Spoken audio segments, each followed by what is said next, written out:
गुडू barrage वटि पाणी में लाथ जो सिलसिलो जारी आहे। विचें दर्जे जी बोर जा वहिकरा हलंदा आहिनि। ईंदड़ 24 कलाकनि में गुडू वटि पाणी वहिकरा वधीक घटिजण जा इम्कान आहिनि। गुडू बैराज वटि 24 कलाकनि में 56,428 क्यूसेक लाथ रिकॉर्ड कई वई। गुडू बैराज वटि मथां वहिकरो 4,81,720 क्यूसेक, हेठां वहिकरो 4,50,113 क्यूसेक रिकॉर्ड कयो वियो। सखर बैराज 24 कलाकनि में 24,705 क्यूसेक वाध रिकॉर्ड कई वई। सखर बैराज वटि मथां वहिकरो 4,81,720 क्यूसेक, हेठां वहिकरो 4,28,400 क्यूसेक रिकॉर्ड कयो वियो। Sukkur barrage control room incharge Abdul Aziz Soomro जो चवणु आहे त पाणी में लाथ बाद विचे दर्जे जी बोड नंढी बोड में तब्दील थी वेंदी। भारत खां छोड़ कयल पाणी हिकु हफ़्ते अंदरि गुडू बैराज वटि पहुचण जा इम्कान आहिनि। कंट्रोल रूम इंचार्ज चयो त गुडू बैराज वटि हिकु हफ़्ते बाद पाणी वहिकरनि में वाध जो इम्कान आहे। अब्दुल अज़ीज़ सुमरे जो चवणु हो त पाणी पहुचण बाद वहिकरा वॾी बोड में तब्दील थियण जो इम्कान आहे। इहा अहम ख़बर आहे जेका अव्हां सां शेयर करे रहिया आहियूं त सखर में ऐं गुडू बैराज वटि पाणी में लाथ जो सिलसिलो जारी आहे। विचें दर्जे जी बोड जा वहिकरा हलंदड़ आहे।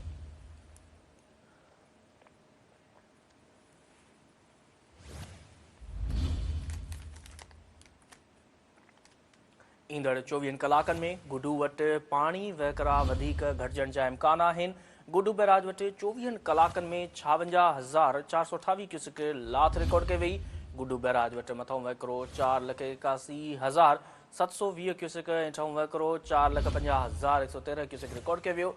सखर बैराज 24 कलाकनि में 24,705 क्यूसेक वाध रिकॉर्ड कई वई। सखर बैराज वटि मथां वहिकरो 4,81,720 क्यूसेक, हेठां वहिकरो 4,28,400 क्यूसेक रिकॉर्ड कयो वियो। Sukkur barrage control room incharge Abdul Aziz Soomro जो चवणु आहे त पाणी में लाथ बाद विचे दर्जे जी बोड नंढी बोड में तब्दील थी वेंदी। भारत खां छोड़ कयल पाणी हिकु हफ़्ते अंदरि गुडू बैराज वटि पहुचण जा इम्कान आहिनि। कंट्रोल रूम इंचार्ज चयो त गुडू बैराज वटि हिकु हफ़्ते बाद पाणी वहिकरनि में वाध जो इम्कान आहे।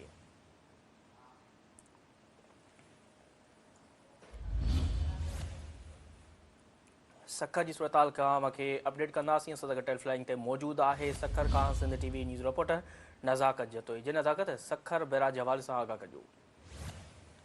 जी, पाणी में लाथ खां पोइ गुडू बैराज वटि जेका वॾी बोड हुई उहा ख़तमु थी वई आहे ऐं हिन वक़्तु विचोली बोड जा वोकरा हली रहिया आहिनि। अहिड़ी तरह सखर बैराज वटि पिणु जेको आहे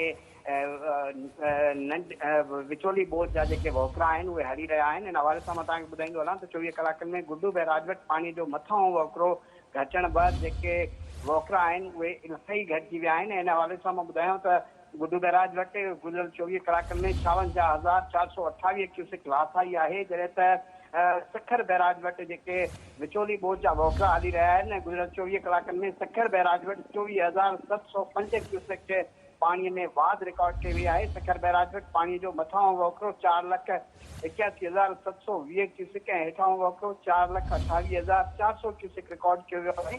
हिन हवाले सां जेके control room incharge Abdul Aziz Soomro आहे हुनजो चवणु आहे त हिंदुस्तान पारां छोड़ कयल पाणी जेको आहे उहो हिकु हफ़्ते ताईं गुडू बैराज वटि पहुचंदो ऐं पाणीअ में वरी इज़ाफ़ो थींदो ऐं मुमकिन तौर इहो जेको आहे वॾी बोड ताईं वञी सघे थो। ठीकु आहे नज़ाकत, तफ़सील ॾियण लाइ वॾी महिरबानी। जी नाज़रीन, हिकु दफ़ो ॿीहर मूंखे अपडेट करे रहिया आहियूं त सखर ऐं गुडू बैराज वटि पाणी में लाथ जो सिलसिलो जारी आहे। विचे दर्जे जी बोड जा वहिकरा हलंदड़ आहिनि। ईंदड़ 24 कलाकनि में गुडू वटि पाणी वहिकरा वधीक घटिजण जो इम्कान आहे। गुडू बैराज वटि 24 कलाकनि में 56,428 क्यूसेक लाथ रिकॉर्ड कई वई। गुडू बैराज वटि मथां वहिकरो 4,81,720 क्यूसेक ऐं हेठां वहिकरो 4,50,113 क्यूसेक रिकॉर्ड कयो वियो। सखर बैराज 24 कलाकनि में 24,705 क्यूसेक वाध रिकॉर्ड कई वई।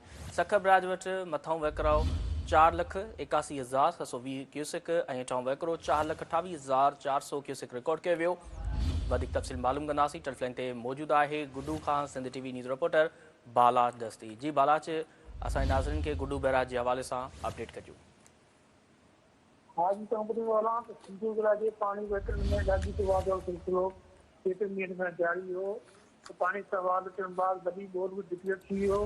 हिन वक़्तु सिंधु बैराज पानी वहकरण में कुझु ॿीहर लाहौर सिलसिलो शुरू थी आहे 24 कलाकनि अंदरि 56,428 क्यूसेक लाख रिकॉर्ड कयो आहे जंहिंजी गुड्डू बैराज वटि विच दरे बोर्ड डिक्लेयर थियो आहे हिन वटि पाणी जेको मथां वेठो आहे 4,86,756 हेठां वेठो आहे 4,50,113 क्यूसेक एक असां ॿुधंदो हलां जेको तौसा बैराज आहे जिते पाणी में लाॻी पियो लाहौर सिलसिलो जारी हो जी हाणे ताज़ो बरसातुनि बाद हिते वाढ जो सिलसिलो शुरू थी वियो आहे जिते 29,399 क्यूसेक वाढ रिकॉर्ड कयो आहे हिन वटि गुड्डू बैराज ऐं विच दर्जी बोर्ड सखर बैराज विच दर्जी बोर्ड जी ठीकु आहे बाला तफ़सील ॾियण लाइ वॾी महिरबानी।